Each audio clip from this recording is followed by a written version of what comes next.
पहला मुजस्सिमा आपने कब बनाया?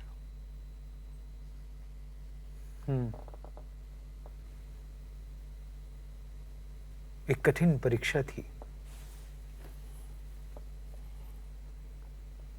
कठिनाई का समय था और एक कठिन परीक्षा हमने दी। भूख, खस्ताहाल, परेशान, विशेष विशेष ख्यालात दिमाग में ऐसे आ रहे थे जैसे इनका प्रायोजक हुआ है। भूख। और देखो कैसी अजीब बात है, कैसी अजीब बात है कि एक बालक खस्ताहाल, परेशान, जेब में मुआवजे तंग कर रहा है और सोचने की बात है कि उसके उल्टे जेब में सिर्फ एक रेड बुक है। क्या है जेब में? आ गए ना तुम्हारी आंखों में भी आंसू? आपकी कथा पे अपने इस जल को रोको। आपकी कथा पे नहीं आए, अपनी किस्मत पे आए। अबे सीधा सा सवाल किया था मैंने कि पहला मुजस्सिमा कब बनाया? बात यह है मेरे भाई, इस तरह तो ये इंटरव्यू आगे नहीं चल सकेगा, क्योंकि हम केवल एक पेंटर ही नहीं, एक मुजस्समा साज ही नहीं। समय समय की बात है। कहाँ ले गए तुम हमको? एक गली, एक छोटी सी गली। ऐसा लगा जैसे वो गली जो है पूरा एक जीवन है हमारा, और उस जीवन की हम संतान हैं। केवल खड़े हैं अकेले वहां पर, खड़े हैं अकेले। कुछ जानते नहीं, कुछ सुझाई नहीं देता, कुछ समझ में नहीं आता कहां जाना है, क्या करना है, क्या खाना होगा, और खड़े हैं वहां पर परेशान। भूख, परेशानी, खस्ता हालत। और सोचने की बात है कि एक जेब में मुआवजे तंग कर रहा है और दूसरी जेब में सिर्फ एक रेड बुक। विजय, तुम उसका अंदाजा नहीं लगा सकते। सिर्फ एक रेड बुक। क्या है जेब में? अब्दुल कुद्दूस, बात सुन मेरी। एक हद होती है, आप नेशनल नेटवर्क पर हैं, एक तहजीब होती है। आपसे एक पवित्र सवाल किया गया है कि उसका तुम क्या समझते हो मैंने अपवित्र जवाब दिया है इसका? एक पवित्र कथा की अपवित्र कथा थोड़ी सुनाई जा सकती है। तो क्या हो गया है तुम्हारा? तुम ध्यान कैसे चला गया तो फिर है? इस चितराई के चक्कर में क्यों पड़ गए? हाँ, कौन था जिसने हमें कहा कि तुम एक सैरंगी आदमी हो? न तुम नैरंगी हो, न तुम सैरंगी हो, बजरंगी तो तुम हो ही नहीं सकते। मेरी बात सुनो। अब पैमाना छलकने वाला है। छलका दो पैमानों को, क्योंकि मेरे पीते पीते कभी कभी यूं जाम बदल जाते हैं। ये परवाना है, शमा मेहमा है एक रात का। दिल की बातें छेड़ दूं, दुख है तो बस इस बात का। यहां से वहां तक जाने में, वहां से यहां तक आने में लोग ये कहते हैं जी बंद लिफाफे में भी दिल के पैगाम बदल जाते हैं। तुमने अगर हमारी बात को बदल दिया तो क्या कमाल किया। जब झगड़े हो रहे थे तुम गुजरात में क्यों नहीं थे? मैं नहीं था, इसीलिए तो झगड़े हो रहे थे। भाई, मेरी जान, मेरे अजीज, मेरे बुजुर्ग, ये बस इतना बता दे मुझे, तूने पहला मुजस्सिमा उठाया था तो उससे क्या मतलब है? मैं बताता हूँ। अभी मैंने बताया नहीं है तुम्हें? नहीं। ये मैंने इंटरव्यू से पहले तुम्हें कहा था कि पहला मुजस्सिमा बनाया नहीं, उठाया था। अब उठाने से लोग क्या समझते हैं कि चोर है, चोरी की है इसने, पाप किया है, अन्याय किया है। नहीं, ऐसी बात नहीं है। वो चोरी नहीं थी, खस्ताहाल था, परेशान था, भूख से बिलक रहा था, जेब में माओजे था जो तुंग कर रहा था, और दूसरी जेब में सिर्फ एक रेड बुक थी और वो तकलीफ दे रही थी। सिर्फ एक रेड बुक। पूछो क्यों? नहीं पूछो। पूछना पड़ेगा। नहीं पूछो। पूछना पड़ेगा। तू क्यों? बता ऐसे। सिलसिला तोड़ देते हो तुम। लानत इस सिलसिले की। कड़ी कड़ी तोड़ देते हो। सिंपल सवाल आपसे किया है मैंने। मैं भी उसका बहुत ही सिंपल जवाब दे रहा हूं कि मुझसे पूछो कि वो रेड बुक क्यों तंग कर रही थी। पूछो विजय, पूछो। जिंदगी में पता नहीं तुम्हें दोबारा मौका मिले ना मिले। पूछो। हम तुमसे कहते हैं पूछो। बाखुदा मोहब्बत के दुश्मन नहीं। पूछो कि वो रेड बुक हमें क्यों तंग कर रही थी। आर्टिस्ट पागल जरूर होता है, दीवाना भी होता है। पागल दा पुत्र नहीं होता। ओए पागल दे पुत्र, मैंने एक सवाल किया है, पहला मुजस्सिमा कब बनाया? मैं और कुछ सुनना नहीं चाहता। बताएं आप, पहला मुजस्सिमा कब बनाया आपने? तुम्हारी आंखों में मैं क्रोध देख रहा हूं। सच्चाई का सामना करना बहुत मुश्किल काम है, बहुत मुश्किल। सच बात करनी चाहिए क्योंकि सत्य में विजयते है। रवि, याद रखना, हमेशा सत्य में विजयते है।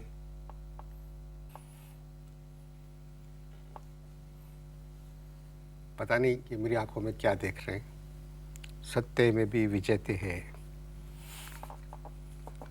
तुम इश्ताहार देखो, मैं देखता हूं इसको। सर, बहुत भला लगा। आप मेरे मेहमान हैं सो तो हैं। और मेज़बान का ये हक है कि वो मेहमान की इज्जत करे, आओ भगत करे, उसको आंखों को बिठाए। मैंने आपको आंखों पे बिठाया। बड़ा भक्ति भाव है आपका। अगर आपने ऐसा किया है, बड़ा भक्ति भाव है। और ये भक्तिशाली ही लोग करते हैं ये। जी, बहुत बहुत धन्यवाद जी। हाँ, मगर मैं आपसे ये कह रहा हूँ कि मुझे सिर्फ इतना बता दें कि पहला जो मुजस्सिमा आपने बनाया वो क्या था, वो आपने शुरू किया था। हाँ जी हाँ हाँ हाँ, हाँ क्योंकि सही। प्रोग्राम खत्म होने थोड़ी देर रह गई। हाँ, बताते हैं आपको, बताते हैं आपको।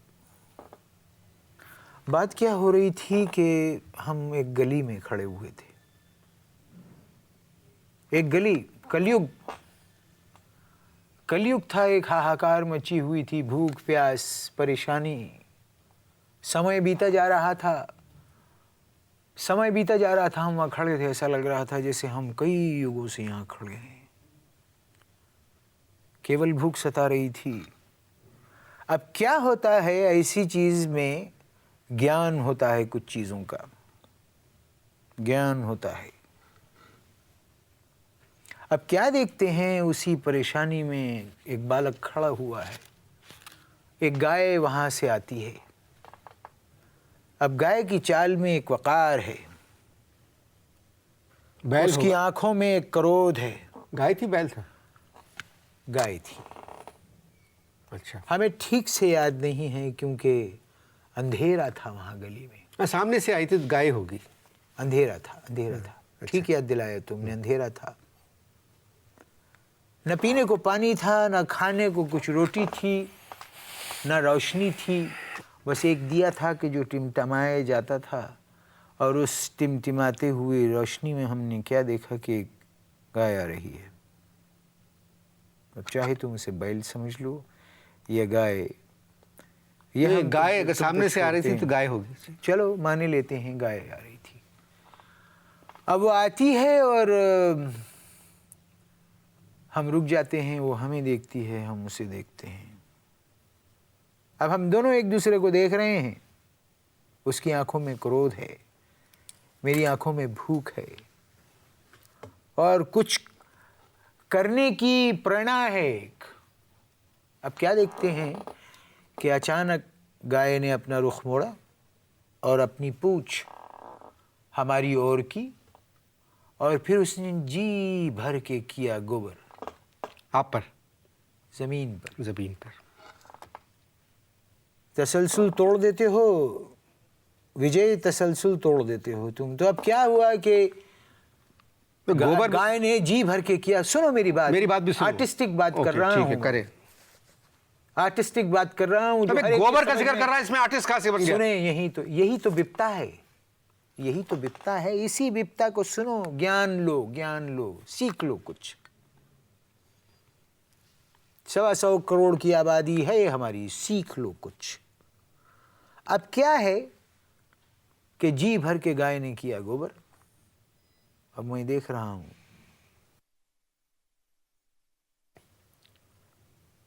गाय चली गई, दक्षिण की ओर गाय चली गई, मेरा मुंह उत्तर की तरफ है और भीतर गोबर। और भीतर गोबर।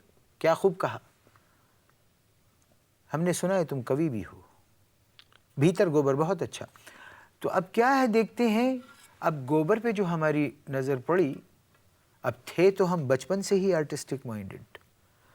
वो जो गोबर का पॉस्चर था, उसमें हमें एक कला नज़र आई। हमने क्या किया, अब ढूंढते समय गुजर रहा था। ऐसा लग रहा था हम कई युगों से यहाँ पर खड़े हुए हैं। एक पटरा हमें मिला, वो पटरा हमने लिया और उस गोबर को जिस पॉस्चर में था, थोड़ा सा सूखने के बाद हमने यूं करके पटड़े को डाला और उस गोबर को उस पटड़े पे बड़े ध्यान से हमने रख दिया। अब देखना ये है कि वो आँख कहाँ से पैदा होती है, वो आँख कहाँ से लाता है मनुष्य, जिसमें कुछ ख्वाब होते हैं, सपने होते हैं, जो सपने बुनता है। अब क्या है कि वो गोबर को लिए हुए एक बालक चला जा रहा है, घर पहुंचता है। अब घर पहुंच के मैंने देखा कि जैसे जैसे वो सूखता जा रहा है, उसका पॉस्चर चेंज होता जा रहा है। जो चीज़ कहीं से उठी हुई थी वो कुछ दब गई है, किसी जगह से कुछ निकल आया है। हमने कहा यही तो कला है, घेर लो इसको। अब हमने क्या किया, दूसरे दिन एक बालक की चतुराई देखिए, क्या देखी बालक की? बालक की चतुराई देखिए कि हमने वो पटड़ा लिया और उसे भट्टी में डाला, खूब गर्म किया उसे, और इतना गरमाइश दी उसको, इतना ताप लगाया उस पे, गोबर पे कि वो अकड़ गया। अकड़ के मेरे भाई एक नया पॉस्चर सामने आया। अब मैं सोच रहा हूँ, सामने गोबर है, इधर मैं हूँ, गोबर का पॉस्चर चेंज हो गया है, अकड़ के उसकी शक्ल निकल आई है। ऐसा लग रहा है कि एक शाहकार है। अब ज्ञान क्या कहता है ऐसे मौके पे। मैं उठा और अब मैं चल रहा हूँ रंगों की तरफ। ये ऊदा, पीला, नीला, ना मेरे भाई, ना। मैंने कहा नीला उठाता हूँ। नीला रंग उठाया और जाके उस पे स्प्रे किया। अब स्प्रे करने के बाद उस गोबर में जब स्प्रे हुआ और वो कड़क था, तो एक खूबसूरत शक्ल निकलना शुरू हुई। लेकिन क्रिएटिविटी जो थी वो रुकी नहीं, वो चलती गई, एक सफलता मिलती गई। मैंने गोल्डन रंग उठाया और ला के गोल्ड की बॉर्डर कर दी। और फिर दूसरे दिन दिल्ली में गया, एक आर्ट गैलरी की मालिका हैं, बड़ा ज्ञान है उनका आर्ट में, बड़ी मानता है उनकी, बड़ा भक्ति भाव है उनका। हाय श्रीमती संगा चटर्जी को जब मैंने जाके ये चीज दिखाई तो उनकी चीख निकल गई। कहती है कहाँ छुपा हुआ था इतना बड़ा कलाकार। मैं समझा इतना बड़ा गोबर कहाँ छुपा हुआ था। ये तो मुझे मालूम था ना। अच्छा, नहीं मैं आप अच्छा, उनको कैसे मालूम था? नहीं आप बताएं प्लीज। मालूम मुझे था। मैं तो पलक भी नहीं झपक रहा हूँ ना जी। सुनाए। अब उन्होंने उस आर्ट गैलरी में उसकी नुमाइश की। क्या नाम रखा आपने उस मुजस्समे का? उस मुजस्समे का नाम रखा remaining of the good guy, क्योंकि ये हम देख नहीं पाए थे कि वो बैल था या गाय थी।